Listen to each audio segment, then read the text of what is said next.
నమస్తే, welcome to Telugu రాజ్యం. నేను మీరా.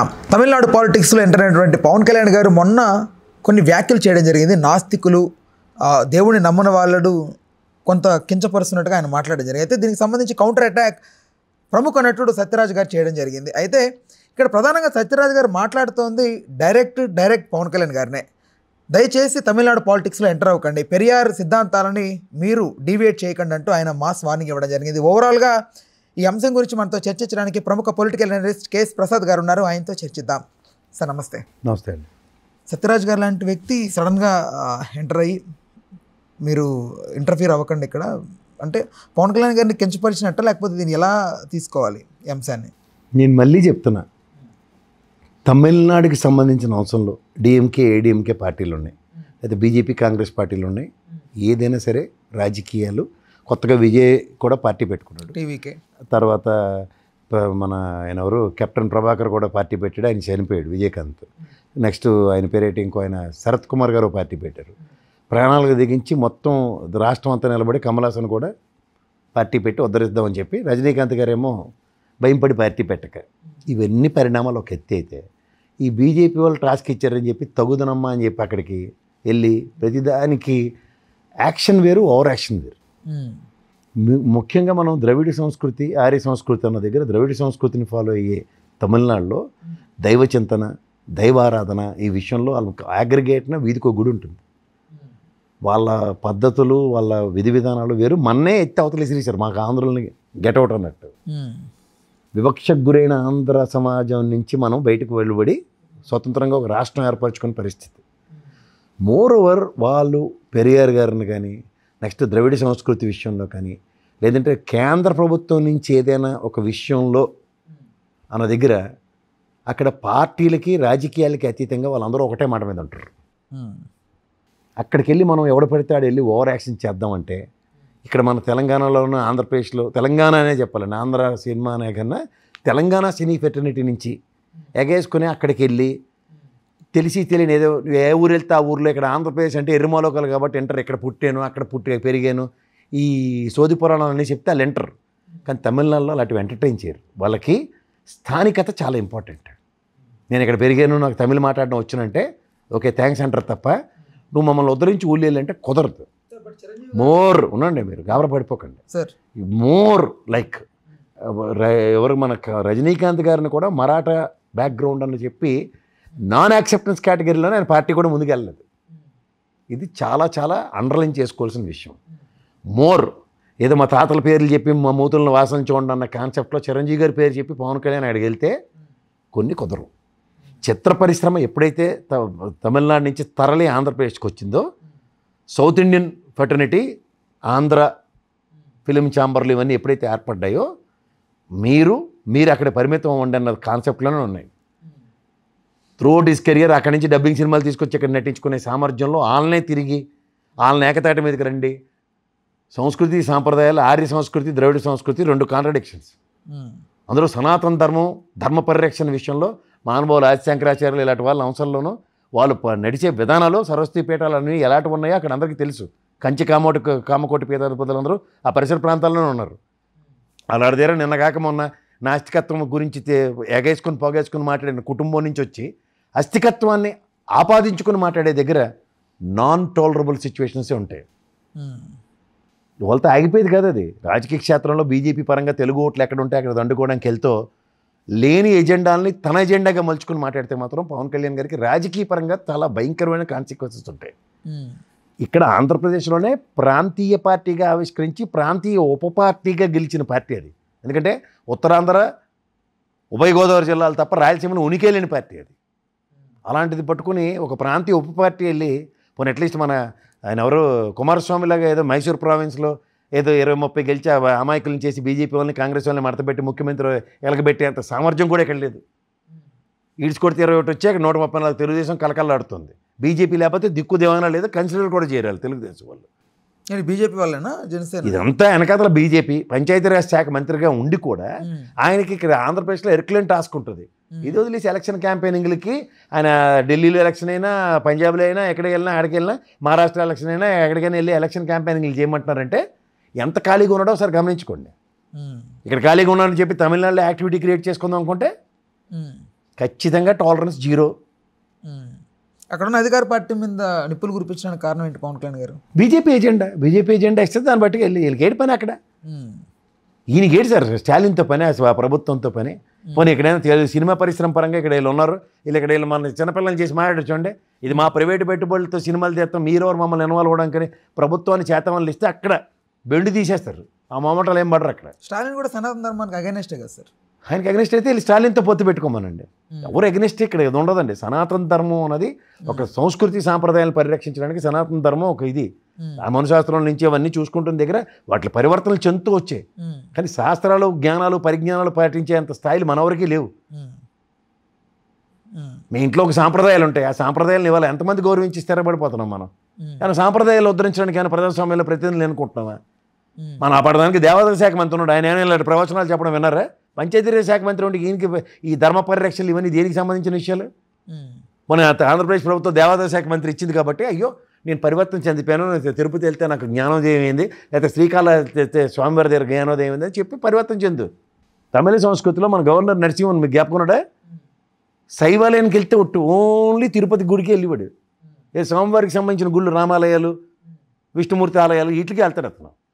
శైవులు, వైష్ణవులు అన్న కేటగరేషన్స్లో ముఖ్యంగా అక్కడ ఉంది. ఏ సంస్కృతి సాంప్రదాయాలను ఏది పడితే అది మాడేస్తే ఏది తెలుసండి నీకు? First in depth what you learn, what you know. అంటే తెలియకుండానే బీజేపీ పవన్ కళ్యాణ్ గారిని అంటే ఏంటి సార్ పవన్ కళ్యాణ్ గారిని పంపించడానికి మెయిన్ ఎజెండా ఏంటి? ఏం లేదు, తెలుగు వాళ్ళు ఎక్కడ ఉన్నారో అక్కడ తెలుగు ఓట్లు దండుకోవడానికి ఈయన పంపిస్తున్నారండి. ఒక లక్కీ మస్కట్లో గతంలో ఢిల్లీలో కూడా తెలుగు ఓట్లకు పోలరైజేషన్ అయ్యాయి, మహారాష్ట్రలో కూడా పోలరైజేషన్ అయ్యాయి. అన్ని దగ్గర అది ఎక్స్పెరిమెంటల్ మోడల్ కుదురుతుందా? ఇప్పుడు జయలలిత గారు ఫ్లోర్ ఆఫ్ ద హౌస్లో తెలుగు వచ్చినండి, నాకు తెలుగులోనే చెప్పండి మీ సమస్య, నేను వింటాను, తెలుగు పరంగా ఏమున్నాయో నేను తీర్చడానికి సిద్ధంగా ఉన్నానండి అని చెప్తున్న ఉదంతాలు ఉన్నాయి. వాళ్ళు ఎలా ఆకలించుకుంటారో, ఎలా హక్కును పెట్టుకుంటారో గమనించండి. ఇవేవీ లేకుండా ఏడపడితే ఆడికి వెళ్ళిపోయి ఏదేదో అయిపోయింది. ఫాల్స్ ఇల్యూజన్స్లోనూ ఫాల్స్ ఇంటర్ప్రిటేషన్స్తోనూ పాలిటిక్స్ చేస్తానంటే కుదరదండి. పూర్తి అవగాహన, దాని మీద ఒక పట్టు తెచ్చుకొని దాని మీద ఇది జరిగింది అది జరిగిందని ఎగ్జాంపుల్స్ చెప్పుకున్నారు. ఇక్కడ ఆంధ్రప్రదేశ్లో వారాహమ్మవారి గుడి తిరుపతి పరిసర ప్రాంతాల్లో, పద్మావతి అమ్మవారి పరిసర ప్రాంతాల్లో ఎరగొట్టినప్పుడు వ్యానికి వారాహి అని పెట్టుకోవడం వచ్చి, కానీ ఆ వారాహి గుడి అన్నప్పుడు కనీసం ఖండనం లేదు. అవి ఎవరు గమనించరు అనుకుంటున్నారా? పైకి మాత్రం కాషాయ వస్త్రాలు ధరించి సనాతన ధర్మ పరిరక్షణ కోసం నేను ఐఎంఎస్ సనాతని అని గట్టిగా అరిచేస్తే పనులు అయిపోతాయి అనుకుంటే ఎర్రోళ్ళు ఇక్కడ ఆంధ్రప్రదేశ్లో అంటారు. వాళ్ళు నమ్ముతారు. వాళ్ళు ఎందుకు నమ్ముతారు? తెలుసుకుని రాజకీయాల్లో ఏ పని చేస్తే ఆ పని చేయాలి. ఇలా కుమారస్వామి గారు సోలం ఇచ్చారు కాబట్టి ఆ అవతారం అయిపోయింది, లేదా పెరిగారు అని ఏవో పడితే మాడితే ఎట్లా అవుతాయి? వాళ్ళు ఆ స్థాయిలో ఉన్న వాళ్ళని ఎలా గౌరవిస్తున్నారో, ఏ విధంగా నడుచుకుంటున్నారో తెలుసుకోండి ఫస్ట్.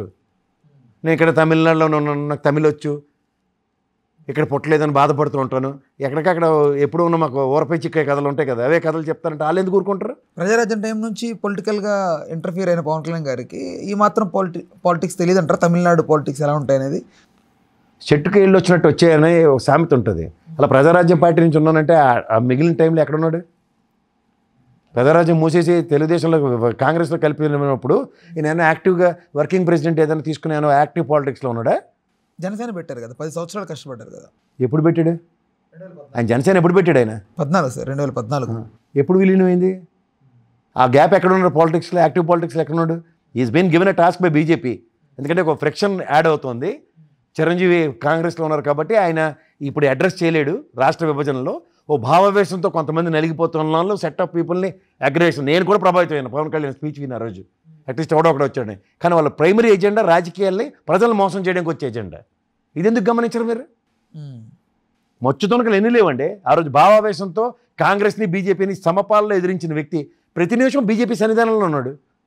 ఇదే బీజేపీ రాష్ట్రానికి వివక్ష జరుగుతుందని 2 పాసిపోయిన లడ్లు అని చెప్పి ఫ్యాక్ట్ ఫైండింగ్ కమిటీ త్రూగా 79,800 కోట్లు కావాలని చెప్పి సాల్వర్ కప్పి పకోడి మేనవాళ్ళందరినీ కూర్చోపెట్టి గరుడ పురాణ బ్యాచ్లను రిటైర్డ్ ఐఏఎస్లను అందరినీ కూర్చోపెట్టి ఒక ఎస్టాబ్లిష్డ్ ఫిగర్ ఎస్టాబ్లిష్ అయిన తర్వాత ఈ రోజు బీజేపీ సన్నిధానం నుండి 1 రూపాయి తీసుకొచ్చారా?